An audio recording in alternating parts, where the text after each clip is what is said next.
नमस्कार जी। Good morning everybody. तो कई मज़ेदार विषय होते हैं कि जीव पूरी जीवन पर्यंत सत्संग सुनता है।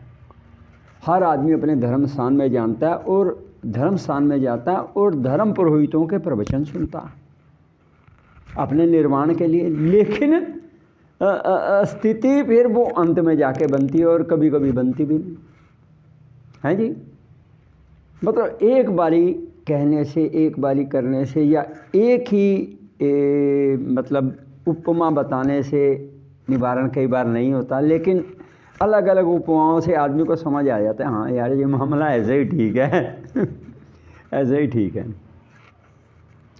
तो यहाँ पर एक विषय है कि एक व्यक्ति को गेहूं लाया, खेत में बोता था, एक दाना बिल्कुल सोने जैसा और सोना भी उसके आगे फीका लागे।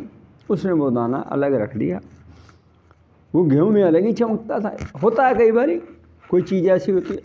फिर एक बार उसने चावल बोया तो चावल का एक दाना ऐसा हीरा भी उसके आगे फीका लागे, चमक बड़ी ज़बरदस्त। उसने वो दाना अलग रख दिया। अब वो कहने लगा भगवान से कि प्रभु ये दाना दोबारा हो जाए, यानी ऐसे ही दाने दोबारे होते रहें। यानी ये जो दाना है, ये दाना मैं बोऊं और यही दाना दोबारा उग जाए। गेहूं का ये दाना बोऊं तो यही दाना दोबारा आए, और चावल का ये दाना बोऊं तो यही दाना दोबारा आए। तो उनके गुरुजी ने कहा भाई चाहे तुम हजारों साल तपस्या कर लो, इस जैसे हजारों आ जाएंगे, ये दोबारा नहीं आएगा। क्योंकि प्रकृति का नियम ये क्यों नहीं।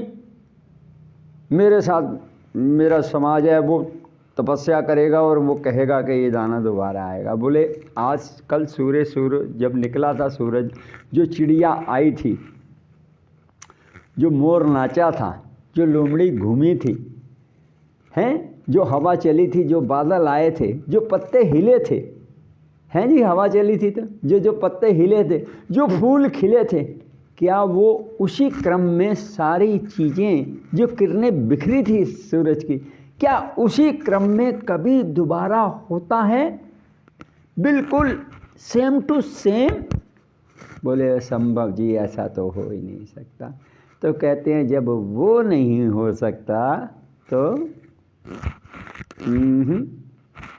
ये बात। महात्मा जी ने फिर कहा सुनो, एक पारस होता है। पारस कहते हैं, हमारी पुरातन कथाओं में मिलता है, वो छुआने से सोना बन जाता है। जिस भी लोहे को छुआओगे सोना बन जाएगा।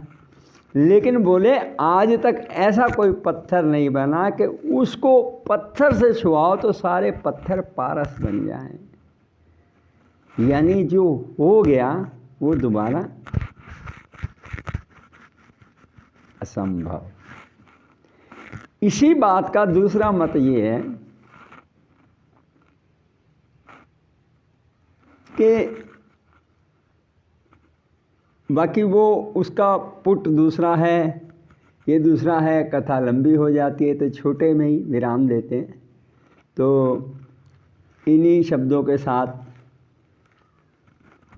इस धरती पर जितनी भी विभूतियाँ हैं माता दुर्गा जी के अंश से उत्पन्न हुई हैं, जितनी भी हैं, उनको मैं माता स्वरूप वंदन करता हूँ, प्रणाम करता हूँ इन्हीं शब्दों के साथ। जय हिंद, गुड डे एवरीबॉडी।